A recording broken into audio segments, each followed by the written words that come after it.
নমস্কার প্রিয় দর্শক বন্ধু, আশা করি তোমরা যে যেখানে আছো খুব ভালো আছো। আজকে আমি তোমাদের সামনে নিয়ে চলে এসেছি নিত্য প্রয়োজনীয় একটা রেসিপির ভিডিও। আজকে আমি তোমাদের সামনে শেয়ার করতে চলেছি গরুর দুধ থেকে খুব সহজে একদম খাঁটি গরুর ঘি তৈরি করা যায়। তার জন্য এই 7টি স্টেপ ফলো করতে হবে আর প্রত্যেকটা টিপস মন দিয়ে শুনতে হবে। সেই জন্য স্কিপ না করে টোটাল ভিডিওটা দেখার অনুরোধ রইল। তো চলো এবার শুরু করে দিচ্ছি। ফার্স্ট স্টেপ হচ্ছে মূল উপকরণ মানে গরুর দুধ। তবে গরুর দুধ যে কোনো গরুর দুধ নিলে কিন্তু ঘিটা বেশি কোয়ান্টিটির হবে না। এক্ষেত্রে তোমাদের খেয়াল রাখতে হবে ফুল ক্রিম গরুর দুধ নেওয়ার। এখানে আমি প্যাকেটের দুধ ব্যবহার করছি। তোমরা চাইলে আমুলের ফুল ক্রিম দুধ নিতে পারো, মেট্রোর ফুল ক্রিম দুধ নিতে পারো। যে কোনো ফুল ক্রিম দুধকে প্রথমে ভালো করে আমাদেরকে ফুটিয়ে নিতে হবে। তার জন্য প্যাকেট থেকে আমি ঢেলে নিচ্ছি। তোমরা চাইলে ঘষেদের দুধও কিন্তু এখানে ব্যবহার করতে পারো, তবে সেক্ষেত্রে কিন্তু ফুল ক্রিম দুধ হওয়াটাই খুব প্রয়োজনীয়। এখন গ্যাস অন করে এবার দুধটাকে ভালো করে ফুটিয়ে নেব। যেরকম নর্মাল আমরা দুধ জাল দিই সেরকম ভাবে কিন্তু দুধটাকে ফুটিয়ে নিতে হবে। তবে এটা দুধটাকে ঘন করার কোনো দরকার নাই। জাস্ট ভালো করে খাওয়ার মতন যে দুধটা ফোটায় সেইভাবে 10 মিনিট মতন ফুটিয়ে রেখে দিলেই চলবে। তো এখন দেখতে পাচ্ছ দুধটা কিন্তু খুব ভালো মতন ফুটে গেছে। ভালো করে নেড়ে চেড়ে এটাকে ফুটিয়ে নিয়েছি আর সেই দুধটাকে কিন্তু আমি ঠান্ডা করে নিয়েছি। ঠান্ডা হয়ে যাওয়ার পর দেখবে ওপরে একটা সর পড়ে যায়। সেই সরটাকে আস্তে আস্তে এইভাবে তুলে নিতে হবে। ফুল ক্রিম দুধ হলে দেখবে সরটা বেশ পুরু হয়ে পড়ে, মানে বেশ মোটা একটা সর পড়ে।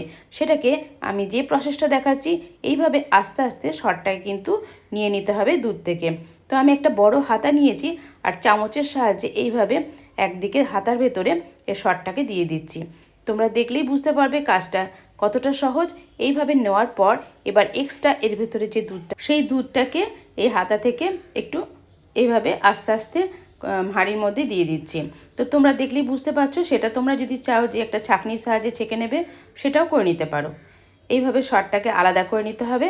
তারপর এই সরটাকে একটা পাত্রে রেখে দিতে হবে। তোমরা এয়ারটাইট পাত্রে রাখবে, কখনোই বাটি বা খোলা জায়গায় রাখবে না, সেক্ষেত্রে কিন্তু সরটা তাড়াতাড়ি নষ্ট হয়ে যায়।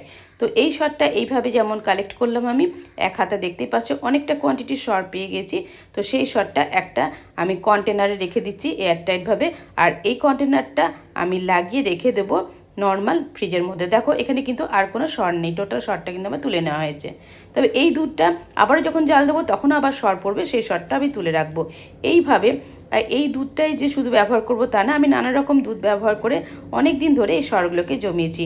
মোটামুটি 1 মাস ধরে আমি দুধ জাল দিয়েছি আর যে লেয়ারটা পড়েছিল সেই সরটা আমি এক একটা কন্টেনারে জমিয়ে রেখেছি। এবার দেখো সেই সব কন্টেনারগুলো আমি ফ্রিজ থেকে বের করে নিয়ে এসেছি। নর্মাল ফ্রিজে রেখেছিলাম সরগুলো, কতটা সুন্দর হয়েছে দেখবে। এর থেকে কতটা কোয়ান্টিটির ঘি তৈরি হয়ে যাবে। আমি মোটামুটি 1 মাসে অনেকটাই সর জমিয়ে ফেলেছি। তো দেখো এখানে আমার 6-7টা ছোটো ছোটো কন্টেনার রয়েছে।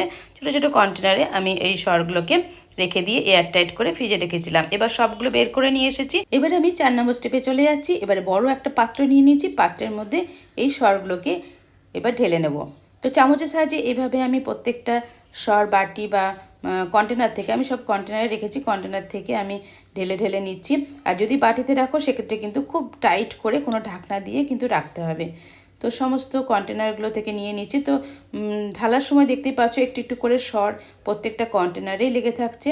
তো চামচে করে ঢেলে নেওয়ার পর তোমরা যদি স্প্যাচুলা ব্যবহার করো তাহলে দেখবে বেশ পরিষ্কার করে চেঁচে পুচে সমস্ত সরটা কিন্তু নিয়ে নেওয়া যায়। তো সেই মতন করে প্রত্যেকটা কন্টেনার থেকে কিন্তু আমি এইভাবে চেঁচে পুচে সরগুলোকে আমি এই বড় পাত্রে নিয়ে নিচ্ছি। এবার অনেকগুলো কন্টেনারই আমি এখানে ব্যবহার করেছি।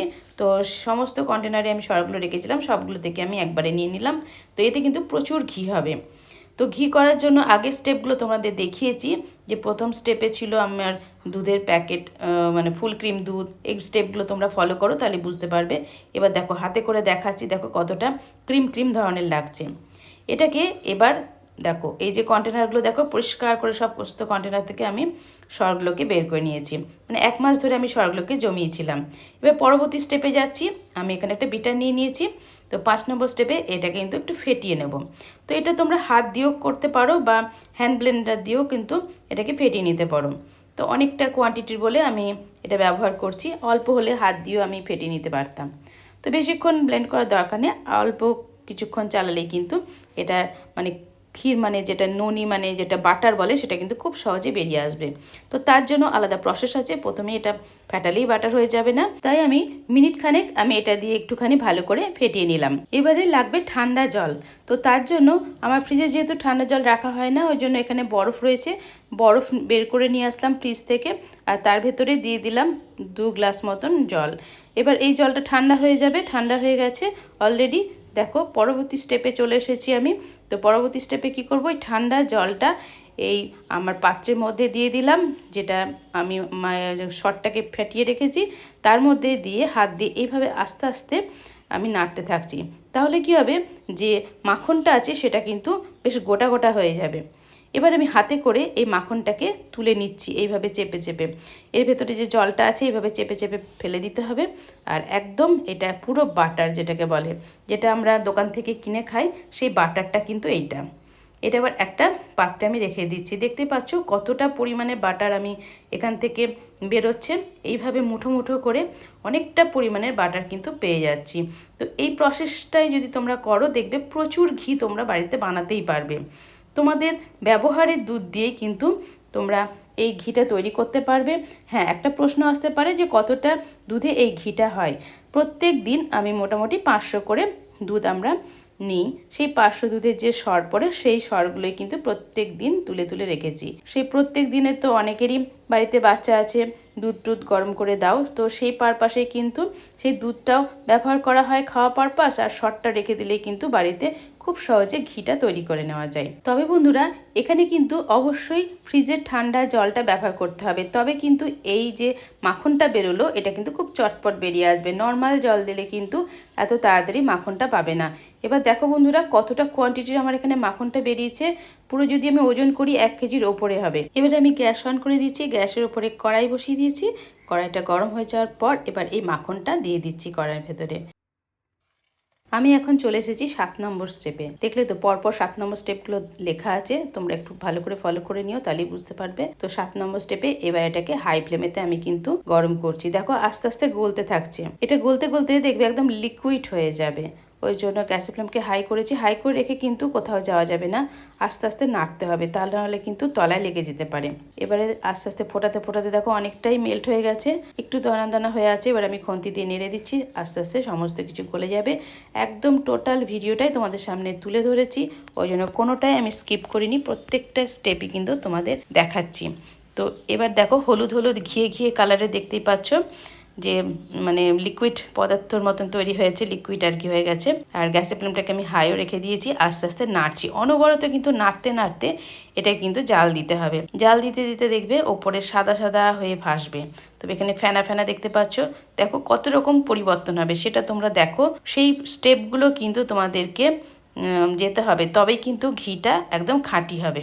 এইভাবে ঘি বানাতে গেলে মোটামুটি 20 থেকে 25 মিনিট এইভাবে জাল দিতে হবে। এবার আমি তোমাদের দেখাচ্ছি কিছুক্ষণ পর কালারটা কতটা চেঞ্জ হয়েছে, দেখে বুঝতে পারছো। ঘিটা কিন্তু দেখাই যাচ্ছে, আর ওপরে সাদা সাদা কিছু ভাসছে। তো এইগুলো আরও জাল দিতে দিতে সাদা সাদা যে অংশগুলো সেগুলো কালোই পরিণত হবে, মানে কফি কালারের মতন নিয়ে নেবে। তো এইভাবে এখন কিন্তু আর আমি হাই ফ্লেমেতে এটাকে ফোটাবো না, একটু গ্যাসের ফ্লেমকে মিডিয়াম করে দিয়েছি। তা না হলে খুব তাড়াতাড়ি পুড়ে গেলে এই ঘিয়ের গন্ধটা কিন্তু খুব একটা ভালো হবে না। আমি একটু মাঝারি ফ্লেমেতে এখন জাল দিচ্ছি, আর মাঝে মধ্যে একটু একটু করে নেড়ে দিচ্ছি। এবারে দেখো অনেকটাই কমিয়ে দিয়েছি গ্যাসের ফ্লেমটা, একদম কমিয়ে দিয়ে নাড়তে হবে। শেষের দিকে যখন এরকম ঘি দেখা যাবে তখন কিন্তু আর হাই ফ্লেমেতে রাখা যাবে না, কমিয়ে দিয়ে নেড়ে চেড়ে ঘিটা বানাতে হবে। তো বন্ধুরা, আমি এখানে তোমাদের সামনে আর একটা টিপসও বলে দিচ্ছি। যদি তোমরা সেই দুধটা জাল দেওয়ার পর ফ্রিজের মধ্যে রেখে দাও, দেখবে যে সরটা অনেকটা থিক হয়ে পড়বে, মানে মোটা হয়ে পড়বে।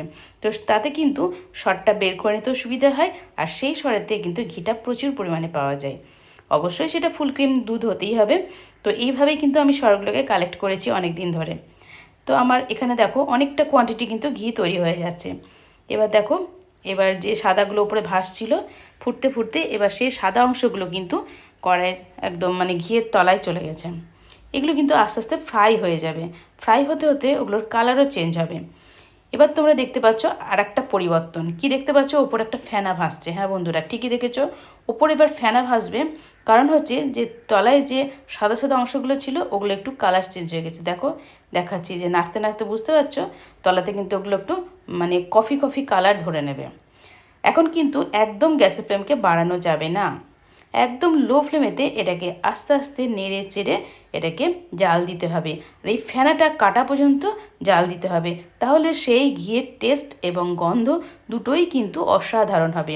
কোনো রকম মিলাবট ছাড়াই অনলি গরুর দুধ দিয়ে আজকে আমি তোমাদের সামনে ঘি তৈরি করে দেখালাম। দেখতেই পাচ্ছ ফেনাটা কেটে যাওয়া পর্যন্ত এভাবে অনবরত নাড়তে হবে। কেটে গেলে আমার ঘি তৈরি করা একদম কমপ্লিট। এবার আমি গ্যাসের ফ্লেমকে অফ করে দিলাম। কিছুক্ষণ ঠান্ডা হওয়ার পর আবার চলে এসেছি। দেখো ঘিয়ের কালারটা কতটা সুন্দর হয়েছে আর কতটা কোয়ান্টিটির ঘি হয়েছে। আশা করি তোমরা দেখে বুঝতে পারছো। তবুও এই ঘিয়ের কোয়ান্টিটিটা আমি দেখিয়ে দেবো শিশিতে ঢেলে। এবার দেখো আমি হাতায় করে দেখাচ্ছি কতটা সুন্দর কালার হয়েছে, আর এর সেন্টটা হয়েছে অপূর্ব, একদম খাঁটি ঘিয়ের মতন। এখন দোকানে আমরা যে ঘিগুলো কিনে নিয়ে আসি তাতে কিন্তু খাঁটি ঘি অনেক সময় থাকে না, সেই ঘিয়েতে অনেক সময় ডালডা মেশানোও থাকে। তো এই ঘিটা বাড়িতে বানিয়ে খাবে, কোনো ভেজাল নেই, নির্ভেজাল ঘি। বাড়িতে তৈরি করো, বাচ্চাদেরকে খাওয়াও, এটা কিন্তু খাওয়া হেলথের জন্য খুবই উপকারী। যারা ডায়েট কন্ট্রোল করছো এই ঘিটা তোমরা অনায়াসে খেতে পারো। এ দেখো হাতে আমি এভাবে মাখিয়ে নিলাম, এবার গন্ধটা শুকে নিলাম। অসাধারণ এই গন্ধটা হয়েছে। এবারে আমি একটা বাটিতে এই ঘিটা ঢেলে নেব। তার জন্য বাটির উপর বড় একটা ছাঁকনি নিয়ে নিয়েছি। এবার ছাঁকনির উপরে এই ঘিটাকে ছেঁকে নিচ্ছি, তাহলে যে তলায় কালো রঙের খাঁকড়িটা পড়েছে সেটা কিন্তু আলাদা হয়ে যাবে। আর ঘিটাও আলাদা করে বেশ সুন্দরভাবে শিশিতে রেখে দেবে। একদম কেনা ঘিকেও বলবে দূরে থাক। দেখতে পাচ্ছ, এই দেখো আমি পুরো ঘিটা ঢেলে নিয়েছি। এবারে দেখো এর ভেতরেও কিন্তু ঘি আছে। এটা যেহেতু ঠান্ডা হয়ে গেছে তাই এই যে তলায় ভেতরে কালো কালো দানাগুলো আছে ওটা যদি একটু গরম করে নিই সেখান থেকেও কিন্তু আমি আবার কিছুটা ঘিও পেয়ে যাব। এ দেখো ছেঁকে নেওয়ার পর দেখো কতটা কোয়ান্টিটি ঘি হয়েছে। দেখো কড়াইয়ের যে কালো কালো দানা ছিল ওখান থেকে একটু গরম করে নিলাম। দেখো এবারে এখান থেকেও অনেকটা ঘি বেরিয়ে আসবে। হালকা গরম করে নেবে, দিয়ে ছাঁকনা দিয়ে ছেঁকে নেবে। দেখো এবার ছেঁকে ফেলেছি, এখানেও কিন্তু অনেকটাই ঘি ছিল, সেটাও কিন্তু আমি বাটিতে ঢেলে রাখলাম। দুটো বাটিতে নিয়ে নিয়েছি। এটা এতটা কোয়ান্টিটির ঘি হয়েছে, বাটিটা কিন্তু অনেকটাই বড়। এবার ঢেলে দেখাবো কতটা ঘি আমার এখানে তৈরি হয়েছে। বড় বাটিতে অনেকটা কোয়ান্টিটির ফেস ঘিটা রয়েছে, আর খাকিটাকে একটু গরম করে যেটা করলাম সেটা ছোট বাটিতে রয়েছে। তো ঘিয়ের কালারটা দেখেই বুঝতে পারছো বন্ধুরা, একদম খাঁটি ঘিয়ের কালারের মতনই কিন্তু কালার হয়েছে। খেতে কিন্তু অসাধারণ হয়েছে, আর এর গন্ধ কিন্তু দুর্দান্ত হয়েছে। এবার দেখো দেখো 500 গ্রামের একটা শিশি নিয়ে নিয়েছি। শিশিতে রাখার আগে অবশ্যই শিশিটাকে কিন্তু একটু ভালো করে গরম জলে ফুটিয়ে একদম জলটাকে শুকনো করে নিতে হবে, তারপরে কিন্তু ঘিটা ঢেলে রাখবে। এই ঘি তোমরা বছর বছর ধরে যদি রেখে দাও স্টোর করে, তাহলেও কিন্তু এই ঘি খারাপ হবে না। একদম খাঁটি ঘি। তোমরা দেখতেই পাচ্ছ কতটা সুন্দর দেখতে লাগছে। এটাও কিন্তু 500 গ্রাম শিশি। সেই পরিষ্কার 500 গ্রাম শিশিতে আবারও আমি বাকি ঘিটা ঢেলে দিচ্ছি। দেখতেই পাচ্ছ একটা 500 গ্রাম অলরেডি আমার ঘি হয়ে গেছে, এটাতেও কিন্তু হাফ হয়ে গেছে।